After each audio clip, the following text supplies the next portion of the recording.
Assalamualaikum warahmatullahi wabarakatuh. Perkenalkan, nama saya Maulana Ramadan Silalahi. Di sini saya akan menjelaskan materi ketujuh pada sejarah Afrika pada hari ini. Bangsa-bangsa di Afrika selama masa penjajahan Eropa mengalami penderitaan yang panjang.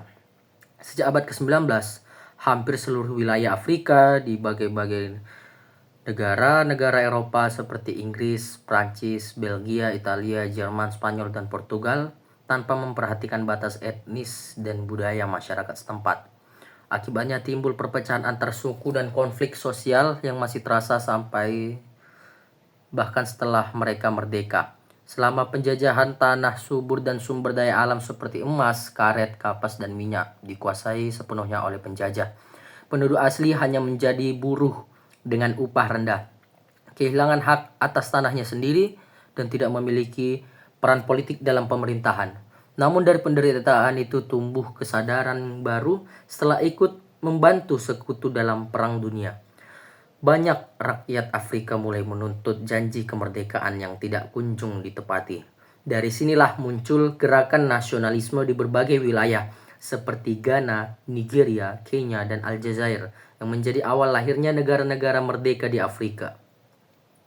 Setelah Perang Dunia Kedua, semangat kemerdekaan semakin menyebar luas, terutama di kawasan Afrika Utara. Daerah ini memiliki posisi strategis dan menjadi jalur penting perdagangan dunia. Di Mesir, Inggris yang sejak awal menguasai terusan Suez terus menindas rakyat, hingga muncul tokoh nasionalis Gamal Abdel Nasser yang menasionalisasi terusan Suez pada 1956 sebagai lambang kedaulatan Mesir. Langkah Nasser menjadi inspirasi besar bagi negara-negara lain di Afrika. Sementara itu, Libya yang lama dijajah Italia berhasil merdeka pada tahun 1951 di bawah Raja Idris I. Di Aljazair, perjuangan jauh lebih keras karena Prancis menolak memberi kemerdekaan. Perlawanan melalui Front Pembebasan Nasional atau FLN akhirnya berhasil pada tahun 1962 setelah perang panjang melawan pasukan Prancis. Tunisia dan Maroko juga berjuang melalui diplomasi dan tekanan rakyat hingga akhirnya meraih kemerdekaan pada tahun 1956. Semua peristiwa itu menunjukkan bahwa semangat kemerdekaan di Afrika Utara tidak bisa dibendung lagi. Salah satu bab paling kelam dalam sejarah Afrika terjadi di Afrika Selatan, di mana sistem politik apartheid diterapkan sejak tahun 48. Kebijakan ini memisahkan masyarakat berdasarkan warna kulit, dengan orang kulit putih memiliki semua hak istimewa dan penduduk kulit hitam dijadikan kelas paling rendah. Mereka dilarang tinggal di wilayah tertentu, tidak boleh memperoleh pendidikan tinggi, dan tidak memiliki hak suara. Undang-undang seperti Population Registration Act dan Group Arrest Act memperkuat sistem ini. Meski demikian, muncul perlawanan kuat dari rakyat Afrika Selatan dipimpin oleh tokoh-tokoh seperti Nelson Mandela, Oliver Tambo, dan Walter Sisulu melalui organisasi African National Congress atau ANC.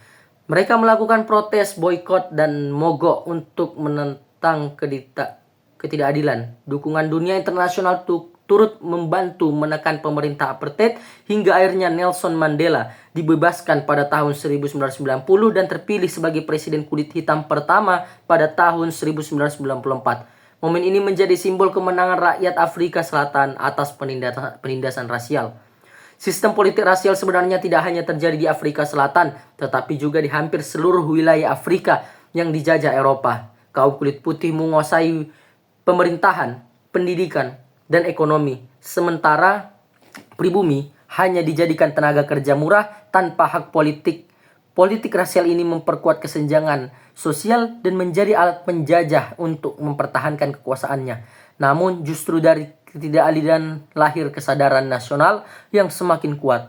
Tokoh-tokoh seperti Nelson Mandela, Kwame Nkrumah dari Ghana, dan Jomo Kenyatta dari Kenya menjadi simbol perlawanan terhadap sistem kolonial dan rasial. Mereka memperjuangkan pemerintahan yang bebas dari dominasi kulit putih dan berlandaskan pada kesetaraan. Setelah Perang Dunia, rakyat Afrika semakin sadar bahwa janji kemerdekaan tidak akan datang tanpa perjuangan.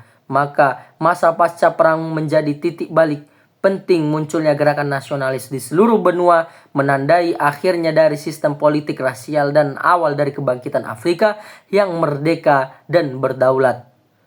Demikian dari saya, terima kasih.